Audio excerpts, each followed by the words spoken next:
जैन साथियों, स्वागत है आप सभी का आपके अपने YouTube चैनल श्याम यूपीपी में। आशा करता हूँ आप सभी लोग अच्छे होंगे, स्वस्थ होंगे। घर पर रह करके आप अपने एग्जाम की मन लगा करके तैयारी कर रहे होंगे। उत्तर प्रदेश पंचायत सहायक और अकाउंटेंट की वैकेंसी उत्तर प्रदेश में आ चुकी है। इसमें टोटल है वो 4821 पदों पर ये भर्ती प्रक्रिया का नोटिफिकेशन है जारी हो चुका है। ठीक है, अब आपको इसकी योग्यता, इसकी फीस है, इसमें एग्जाम आपका होगा कि नहीं होगा और इसका कार्य क्या रहता है, इसकी जो सैलरी है वो कितनी होती है, इसकी एज क्या है, इसमें डॉक्यूमेंट है वो क्या क्या लगेंगे, यानी कंप्लीट जानकारी आपको इस वीडियो में बताने वाला हूं। तो ये जो वैकेंसी है ये पंचायत सहायक और अकाउंटेंट की, इसमें आपको जो ड्यूटी करनी होती है, यानी आपकी जहां जॉब करोगे वो कौन सी जगह होगी, वो आपका गांव हो सकता है। ठीक है, बहुत से लोगों को आपके गांव में भी मिल जाएगी, बहुत से लोगों को होगा कि दूसरे गांव में भी ये मिल जाए, क्योंकि हर एक ग्राम पंचायत में एक पंचायत ऑफिस होता है। शायद आपके गांव में भी होगा, तो आप लोग कमेंट बॉक्स में जरूर बताइएगा। और ये जो सहायक इसके होते हैं, जो आपके गाँव में सचिव जी होते हैं। देखो, हर एक गाँव में सचिव होते हैं, प्रधान के जो, ठीक, उनके अंडर आपको कार्य करना है। ठीक है, वहीं पर आपको कंप्यूटर भी चलाना है। तो इसके लिए आपको टोटल योग्यता आपके पास क्या होनी चाहिए, कंप्लीट जानकारी आपको इस वीडियो में बताने वाला हूं। तो कितनी पोस्ट हैं, तो इसमें जो पोस्टों की संख्या है वो है टोटल 4821। कितनी है? 4821 है। इसमें आप किसी भी कैटेगरी से बिलोंग करते हो, चाहे आप जनरल हो, चाहे ओबीसी हो,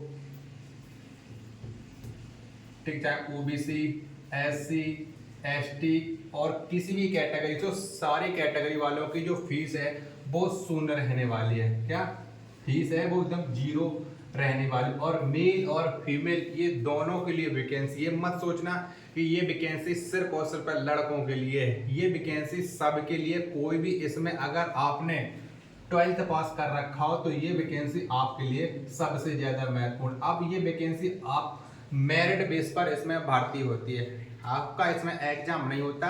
ये जो भर्ती है वो सिर्फ और सिर्फ मेरिट बेस पर की जाती है। पिछली बार जब भी वैकेंसी निकली थी तब इसमें ये मेरिट बेस पर हुई थी, तो इस बार भी ये मेरिट बेस पर होने वाली है, मेरिट पर ये आधारित है।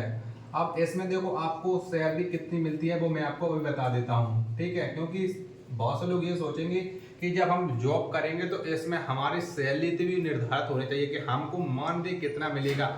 तो इसमें जो अभी प्रेजेंट टाइम में सैलरी चल रही, ये सैलरी बढ़ाए जाने की मांग चल रही, और उसकी सैलरी जब आपकी ज्वाइनिंग होगी तब तक ये सैलरी बढ़ भी जाएगी। अब आपके कितने नंबर होना चाहिए, क्योंकि टोटल पोस्टों की संख्या 4821 और हर एक कैटेगरी की अलग अलग है।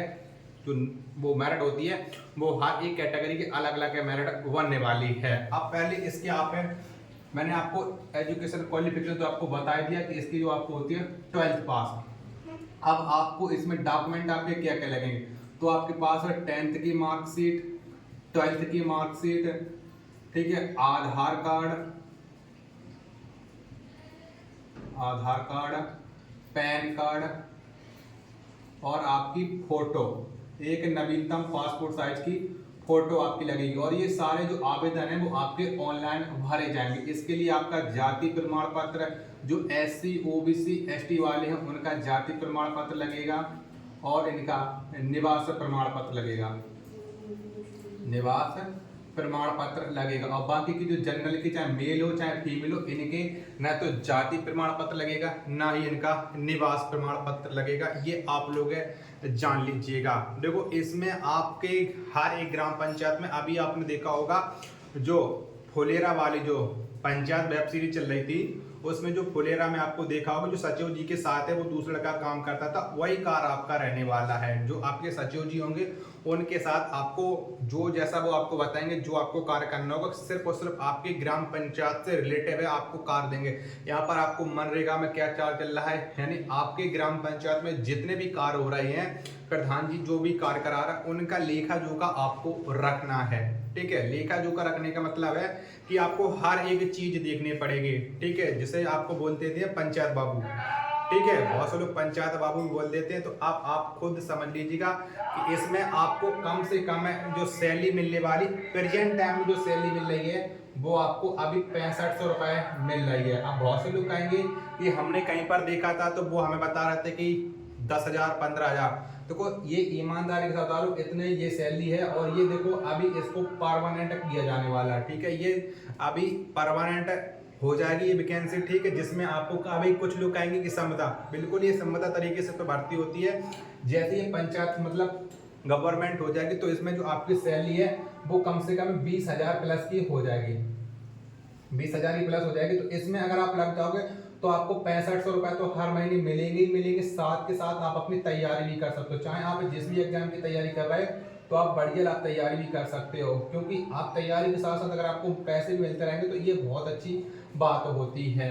अब आप समझ लीजिएगा कि बहुत अच्छी नौकरी है। बहुत से लोग इसके लिए परेशान हो, क्योंकि हर एक गांव में अगर शायद आपके गांव में अगर पंचायत जो ऑफिस बना होगा तो उसमें आपके जो सचिव जी होंगे उनके साथ साथ कोई ना कोई कार्य जरूर कर रहा होगा। तो उनसे जाकर के आप एक बार कंफर्म कर लीजिएगा कि इसकी जो जॉब है वो हमको मतलब कितना पेमेंट मिलेगा। जितना मुझे जानकारी है जो अभी प्रेजेंट टाइम में जितना चल रहा है तो ये समझ लीजिएगा इतनी, चाहे वो आप लड़के हो चाहे लड़की हो, सबके लिए एक वैकेंसी बहुत अच्छी है। और ये सिर्फ और सिर्फ आपको पता है कि किस पर आधारित होती है, तो ये मेरिट के बेस पर आधारित होती है। अगर आपने 12th पास कर रखा है तो ये आपके लिए सबसे ज्यादा महत्वपूर्ण होने वाली है। और इसके जो आवेदन है वो कम से कम 15 जून से स्टार्टअप हो जाएंगे, ठीक है।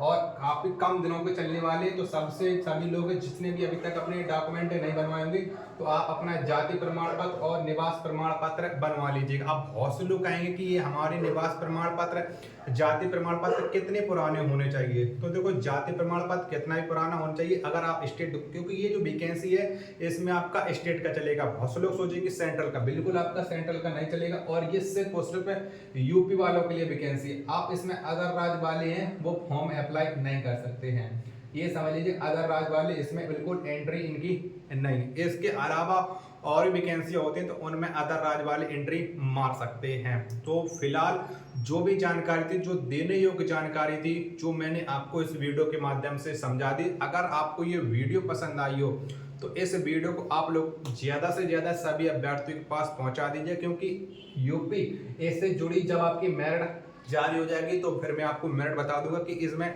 कितनी मेरिट गई। अब एक बात आप लोगों के मन में जरूर चल रहा हो कि हम कितने नंबर हमारे होने चाहिए तब हम इसमें फॉर्म में अप्लाई कर सकते हैं। देखो क्योंकि पोस्ट ऑफ का देखो 48-21 है, इसमें हर एक कैटेगरी वाले स्टूडेंटों की इंटर में परसेंटेज अच्छी बन जाती है और सब लोग मेहनत करते हैं तो उनकी परसेंटेज अच्छा बनना स्वाभाविक है।